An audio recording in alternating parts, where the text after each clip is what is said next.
ટોપ સ્ટોક્સની details સાથે જોડાયા છે સહયોગી આરતી અને તૃપ્તિ. આપ બંનેને ગુડ મોર્નિંગ. આરતી, કયા સ્ટોક્સ પર નજર રહેશે? જી, ઘણા બધા કાઉન્ટર છે. ચાંદની શરૂઆત ઓએમસી સાથે કરીએ તો આજે અહીંયા ખાસ કરીને વધારે ફોકસ એટલા માટે રહેવાનું છે કારણ કે પાછલા કારોબારી વર્ષમાં જે એલપીજીના ભાવ અહીંયાથી કંપનીઓએ નથી વધાર્યા એને માટે સરકાર હવે અહીંયાથી તેમને પૈસા આપતી જોવા મળશે અને ઓઇલ માર્કેટિંગ કંપનીઓને સરકાર 42,000 કરોડ રૂપિયા અહીંયાથી આપતી જોવા મળશે. આઈઓસી, બીપીસીએલ, એચપીસીએલને ખાસ કરીને 30,000 કરોડની અહીંયાથી મદદ સરકાર કરશે. સાથે જ પાછલા કારોબારી વર્ષમાં જો આ કંપનીઓએ એલપીજીના ભાવ નથી વધાર્યા એની ચૂકવણી અહીંયાથી સરકાર કરશે અને ત્રણેય કંપનીઓને જોઈએ તો 2024-25માં એલપીજી પર ઓએમસીઝને કુલ 41,267 કરોડનું નુકસાન થયું છે. તો હવે આ નુકસાનની ભરપાઈ ખાસ કરીને અહીંયાથી સરકાર કરવા જઈ રહી છે. બીજી બાજુ બાકીની રકમ જે છે તે ચાલુ નાણાકીય વર્ષમાં એલપીજીના ભાવ વધારવાથી થશે એવું સરકાર કહી રહ્યા છે. કંપનીની આ રકમો જે ઉપયોગ છે તે ક્રૂડ એલપીજી વધારવા માટે ત્યાંથી કંપનીઓ કરતી જોવા મળશે. દેવું ચૂકવવા અને કેપેક્સમાં ખાસ કરીને આ રકમનો ઉપયોગ અહીંયાથી કંપનીઓ કરતી જોવા મળશે. તો ખાસું એક પોઝિટિવિટી ઓએમસીઝ આજે બતાવી શકે છે. આઈઓસી, બીપીસીએલ, એચપીસીએલ બધા પર એક ધ્યાન રાખવાનું રહેશે. બીજા જે સમાચાર અહીંયા આવતા દેખાઈ રહ્યા છે તે ખાસ કરીને પ્રધાનમંત્રી ઉજ્જવલા યોજના જે PMUY આ યોજના છે એને કારણે ખાસ કરીને સબસિડરી આ યોજના હેઠળ અહીંયાથી મળતી દેખાઈ રહી છે. લગભગ 12,060 કરોડની સબસિડી મળી છે. 300 પ્રતિ એલપીજી સિલિન્ડર સબસિડી ખાસ કરીને અહીંયાથી કંપનીઓને મળે છે. એલપીજી પર 2025-26 દરમિયાન સરકાર ખાસ કરીને આ સબસિડી આ કંપનીઓને આપતી જોવા મળશે અને 10 કરોડ 33 લાખ પરિવારોને આનાથી ઘણો ફાયદો થતો જોવા મળશે. તો એક પોઝિટિવ કામકાજ જે ઓએમસીઝ બતાવી શકે છે. અંડર રિકવરીની જો આપણે વાત કરી લઈએ તો આઈઓસી પાસે 19,926 કરોડ છે. સાથે જ બીપીસીએલની વાત કરી લઈએ ત્યાં લગભગ 10,446 કરોડ અહીંયાથી અંડર રિકવરી કંપનીની બનતી દેખાઈ રહી છે અને એચપીસીએલમાં 10,894 કરોડની અંડર રિકવરી અત્યારે બનતી દેખાઈ રહી છે. તો આજે ખાસ એક ફોકસ આ સમાચારના લીધે ઓએમસીસ પર બનતું દેખાઈ શકે છે. ધ્યાન રાખવાનું રહેશે. બ્રોકરેજ નોટની વાત કરી લઈએ તો મોર્ગન સ્ટેનલીનો બ્રોકરેજ રિપોર્ટ આવ્યો છે. એચપીસીએલ, બીપીસીએલ તેઓ પ્રિફર કરી રહ્યા છે ઓએમસીઝમાંથી. તેમનું માનવું છે સબસિડી ખાસ કરીને FY25ના અર્નિંગ્સમાં બૂસ્ટ આપી શકે છે અને ઓલમોસ્ટ 75%થી બૂસ્ટ મળતો દેખાઈ શકે છે. જેફરીઝની વાત કરી લઈએ તો તેમણે બીપીસીએલ, આઈઓસી પર બાય રેટિંગ આપ્યા છે એટલે ધ્યાન રાખવાનું રહેશે. પોઝિટિવ બ્રોકરેજ નોટ પણ આપણને આવતા દેખાઈ રહ્યા છે.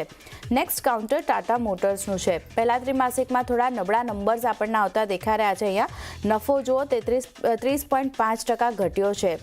આવકની વાત કરી લઈએ તો ત્યાં ઓલમોસ્ટ 2.8% ઘટાડો જોઈ રહ્યા છે. એબિટાના ફ્રન્ટ પર પણ નંબર્સ ખરાબ છે. 35% એબિટા ઘટ્યા છે એટલે ત્યાં પણ થોડીક નેગેટિવિટી જોઈ રહ્યા છે અને માર્જિન જે 14% પર હતા ત્યાંથી ખાસા એવા ઘટી 9.3% પર એટલે ઘણા ખરાબ નંબર્સ અહીંયાથી ટાટા મોટર્સ તરફથી આવતા દેખાઈ રહ્યા છે. સાથે જ વાત કરી લઈએ તો JLR Q1નું આપણે પ્રદર્શન જોઈએ કઈ રીતનું રહેતું દેખાઈ રહ્યું છે. હોલસેલ વોલ્યુમ 27.6% ઘટ્યો છે. QOQ બેઝિસ પર અનુમાન હતું 12%ના ઘટાડાનું એની સામે આ ઘટાડો આપણને વધતો દેખાઈ રહ્યો છે અને હોલસેલ વોલ્યુમ અને જો યર ઓન યર બેઝિસ પર વાત કરી લઈએ 11%નો ઘટાડો આપણને ત્યાં આવતો દેખાઈ રહ્યો છે. તો JLRનું પ્રદર્શન પણ નબળું છે. ખાસ ટાટા મોટર્સ પર ધ્યાન રાખવાનું રહેશે. બ્રોકરેજ નોટ જુઓ CLSA ખાસ કરીને ટાટા મોટર્સ માટે 805 રૂપિયા પ્રતિ શેરના લક્ષ્ય તેઓ આપી રહ્યા છે એટલે અહીંયા એક ધ્યાન રાખવાનું રહેશે. જેફરીઝ તરફથી અંડર પરફોર્મ રેટિંગ છે અને 550 રૂપિયા પ્રતિ શેરના લક્ષ્ય તેમણે ઘટાડીને આપ્યા છે. તો આજે ખાસ એક ધ્યાન ટાટા મોટર્સ પર પણ રાખવાનું રહેશે. વોલ્ટાસ નેક્સ્ટ કાઉન્ટર છે.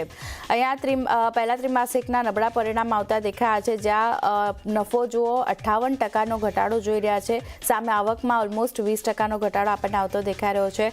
એબિટાના ફ્રન્ટ પર 58% એબિટા ઘટ્યા છે કંપનીના અને માર્જિન જે 8.6% પર હતા ત્યાંથી ઘટી 4.5% પર છે એટલે દરેક ફ્રન્ટ પર ખરાબ નંબર્સ છે. અહીંયા પણ એક ધ્યાન રાખવાનું રહેશે.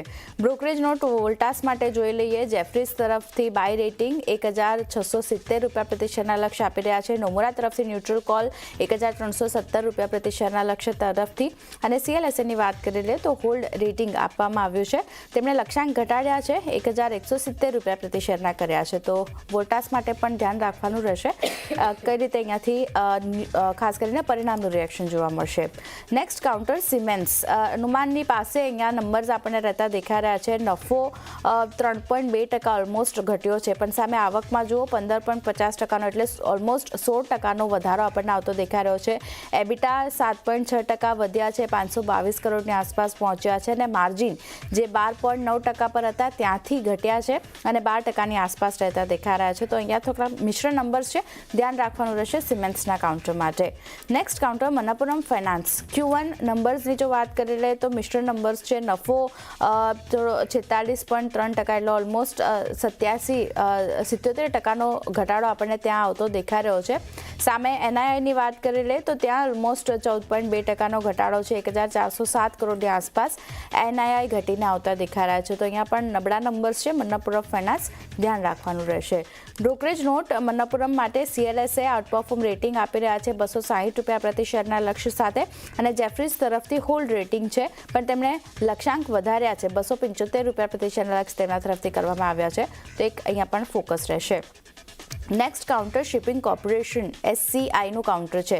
નંબર્સ અહીંયા મિશ્ર આવી રહ્યા છે. 22.8%નો વધારો નફાના ફ્રન્ટ પર જોઈ રહ્યા છે, પણ સામે આવકમાં ઓલમોસ્ટ 13%નો ઘટાડો છે. એબિટાના ફ્રન્ટ પર જુઓ 3.8%નો ઘટાડો આપણને આવતો દેખાયો છે, અને માર્જિન જે 33.6% પર હતા ત્યાંથી સુધરી અને 37.2%ની આસપાસ આવતા દેખાયા છે. તો મિશ્ર નંબર્સ છે, અહીંયા પણ એક ધ્યાન રાખવાનું રહેશે કઈ રીતે સ્ટોક રિએક્ટ કરે છે. છેલ્લે મારા તરફથી પોલી મેડિક્યોરનું કાઉન્ટર છે. અહીંયા સારા નંબર્સ આવતા દેખાયા છે, માત્ર માર્જિન થોડા ઘટ્યા છે, પણ નફાના ફ્રન્ટ પર 25.7%નો વધારો જોઈ રહ્યા છે. સામે આવક 4.8% વધી છે. એબિટાના ફ્રન્ટ પર પણ ઓલમોસ્ટ 3%નો વધારો અને 106 કરોડની આસપાસ એબિટા આવતા દેખાયા છે, જ્યારે માર્જિન 26.9%ની સામે ઘટી અને 26.3% પર આવતા દેખાયા છે. તો અહીંયા એક ધ્યાન રાખવાનું રહેશે પોલી મેડિક્યોર. એક માર્જિનના ફ્રન્ટ પર થોડી ઘણી ચિંતા, પણ બાકીના ફ્રન્ટ પર સારા નંબર્સ છે. તો ઘણા બધા કાઉન્ટર છે, ખાસ કરીને બ્રોકરેજ નોટ છે, પોઝિટિવ OMCs માટે પોઝિટિવ સમાચાર છે. ટાટા મોટર્સ, વોલ્ટાસ જેવા કાઉન્ટર આજે ફોકસમાં રાખવાના રહેશે. પણ એ સિવાય પણ તૃપ્તિ ઘણા બધા કાઉન્ટર ખાસ કરીને ફોકસમાં રહેતા દેખાઈ રહ્યા છે. ક્યાં નજર? ખાસ કરીને આથી હું નેગેટિવ સમાચારની સાથે શરૂઆત કરીશ. તો ICICI બેંક પર ફોકસ કરીએ. ગ્રાહકોને અહીંયા મોટો ઝટકો આપણને ICICI બેંક તરફથી મળતો જોવા મળી રહ્યો છે, બિકોઝ કે ICICI બેંકે પોતાના નવા અકાઉન્ટ ખોલવા માટે તેમને નવા નિયમો જાહેર કર્યા છે. એમને પોતાની મિનિમમ બેલેન્સ જે છે તેને એમને વધારી દીધી છે. 5 ગણા સુધી તેમને મિનિમમ બેલેન્સ અહીંયા આપણને વધતી જોવા મળી છે, અને અગર જો તમે બેલેન્સ નથી રાખતા તો તમને પેનલ્ટી પણ લાગશે. અને ખાસ કરીને શહેરી વિસ્તારમાં સેમી મેટ્રો અને ગ્રામીણ વિસ્તારમાં અહીંયા આપણને મોટા ફેરફાર થતા જોવા મળ્યા છે, અને જે નવા પ્રાઇસીસ લાગુ થશે તે 1 ઓગસ્ટથી અમલમાં મુકાશે. હવે ઓવરઓલ તેમને કેટલા પ્રાઇસ કેવી રીતે રાખ્યા છે તેના પર ખાસ કરીને ફોકસ કરી લઈએ. તો પહેલાં અગર આપણે મેટ્રો શહેર્સની વાત કરશું તો પહેલાં જે હતો તે મિનિમમ બેલેન્સ 10,000 હતી, હવે ત્યાં 50,000 કરવામાં આવી છે. સેમી મેટ્રોની વાત કરશું તો ત્યાં પહેલાં 5,000 હતી, અને હવે તમારે 25,000 મિનિમમ બેલેન્સ રાખવાની રહેશે. અને ગ્રામીણ વિસ્તારની અગર જો વાત કરીએ છીએ તો પહેલાં 2,500ની બેલેન્સ હતી, ત્યાં સામે સીધી હવે તમારે 10,000ની બેલેન્સ મિનિમમ અહીંયા રાખવાની રહેશે. હવે ત્યાં શું તમને પેનલ્ટી લાગી શકે છે, કેટલી પેનલ્ટી લાગી શકે છે તેના પર ફોકસ કરીએ તો કે બેલેન્સમાં અગર જો ઘટાડો થાય છે તો તમને 6% અથવા તો તમને 500 રૂપિયાની પેનલ્ટી અહીંયા લાગી શકે છે. અને સર્વિસ ચાર્જ જે વધાર્યા છે તેના પર પણ ફોકસ કરીએ. સાથે સાથે તેમને 3 ફ્રી કેશ ટ્રાન્ઝેક્શન બાદ તેમને પ્રતિ લેવડ દેવડ પહેલે તમે જે ટ્રાન્ઝેક્શન કરશો તેના પર તમને 150 રૂપિયાનો ચાર્જ લાગશે. 1 લાખથી વધુના તમે અગર ટ્રાન્ઝેક્શન કરો છો તો ત્યાં તમને 1,000થી યા તો 3.5% તમને અથવા તો 150 રૂપિયા જેવી તમને એક પેનલ્ટી જે છે તમને ચાર્જિસ જે છે તે અહીંયા લગાડવામાં આવશે. અને ATMમાં તમે નોન બેન્કિંગ સમયે અગર જો કેશ વિડ્રો કરો છો, એટલે કે ICICI બેંકને છોડીને અગર તમે કોઈ બીજું ATM કાર્ડ યુઝ કરશો તો તમને 50 રૂપિયા ચાર્જ તમને લાગશે. એટલે આ બહુ જ એક કહી શકાય કે ICICI બેંક તરફ એક મોટો ઝટકો જે છે અહીંયા ગ્રાહકોને મળતો જોવા મળી રહ્યો છે. બહુ જ હાઈ પ્રાઇસ તેમને અહીંયા મિનિમમ બેલેન્સ માટે રાખ્યા છે, એટલે કાઉન્ટર ફોકસમાં રહેશે. પરંતુ સામે બ્રોકરેજ રિપોર્ટ્સ શું કહી રહ્યા છે તેના પર પણ ફોકસ કરીએ. એકવેરાસનું ICICI બેંક માટે એડ રેટિંગ આપણને જોવા મળી રહ્યું છે. ટાર્ગેટ તેમને 1600 રૂપિયા પ્રતિ શેર કર્યા છે. તેમને માનવું છે કે આ બેંક હવે એક સમૂહમાંથી એક વર્ગ બેંકમાં પરિવર્તન કરવાનો પ્રયાસ કરી રહી છે. સાથે તેમને પણ કહ્યું છે કે બધી જ બેંકોમાં સૌથી વધુ લઘુત્તમ બેલેન્સ એટલે કે મિનિમમ બેલેન્સની માંગ કરનારી આ પહેલી બેંક છે, અને લાંબા ગાળે લક્ષ્ય પર પણ અહીંયા અસરની અપેક્ષા તેઓ રાખી રહ્યા છે. અને મિનિમમ તેમનું એ પણ કહેવું છે કે બેલેન્સ વધારવાનો નિર્ણય તે ખૂબ જ મોટો નિર્ણય છે, અને કહી શકાય કે ભારતમાં આ પહેલી એવી બેંક છે તેને પોતાના મિનિમમ બેલેન્સના પ્રાઇસ 5 ગણા અહીંયા વધાર્યા છે. હવે જોવાનું રહેશે કે બજારને આ કેવી રીતે પસંદ આવે છે અને બજાર આના પર કેવી રીતે રિએક્શન કરે છે. સેકન્ડ કાઉન્ટર છે JSW સ્ટીલ.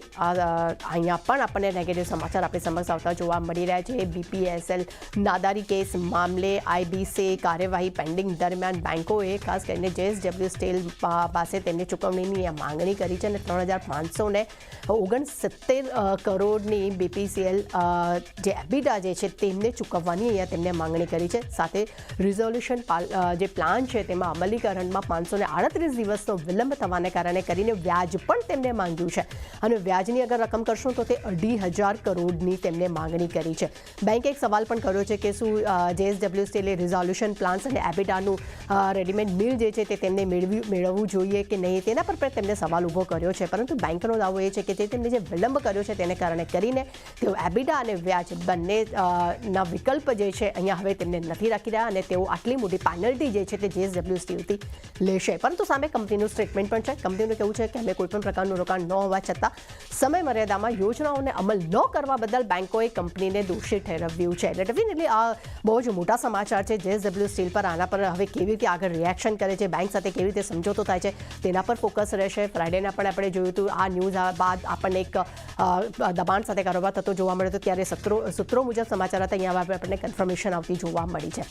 ત્યારબાદ નજર કરશું મોટી બ્લોક ડીલ થવાની શક્યતા છે. હોમ ફર્સ્ટ ફાઇનાન્સમાં 1255 કરોડની મોટી બ્લોક ડીલ આજે થઈ શકે છે અને ઓરેન્જ ક્લો ઇન્વેસ્ટમેન્ટ્સ BV જે છે તે 10.3% હિસ્સો બ્લોક ડીલ દ્વારા વેચી શકે છે. ઇન્ડિકેટિવ પ્રાઇસની વાત કરશો તો તે 1143 થી 1202 પ્રતિ શેરની વચ્ચે હોઈ શકે છે. એટલે કદાચ કહી શકાય કે ક્લોઝિંગ પ્રાઇસથી 5% યા તો 0% ડિસ્કાઉન્ટમાં આ બ્લોક ડીલ આપણને થતી જોવા મળી શકે છે. એટલે કાઉન્ટર પર ફોકસમાં રહેશે.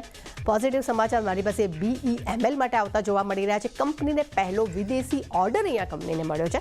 તેમને વિદેશી રેલવે અને ખાસ કરીને મેટ્રોનો પહેલો ઓર્ડર મળ્યો છે અને મલેશિયાથી તેમને $1 મિલિયન ઓર્ડર અહીં આપણી સમક્ષ મળતો જોવા મળ્યો છે.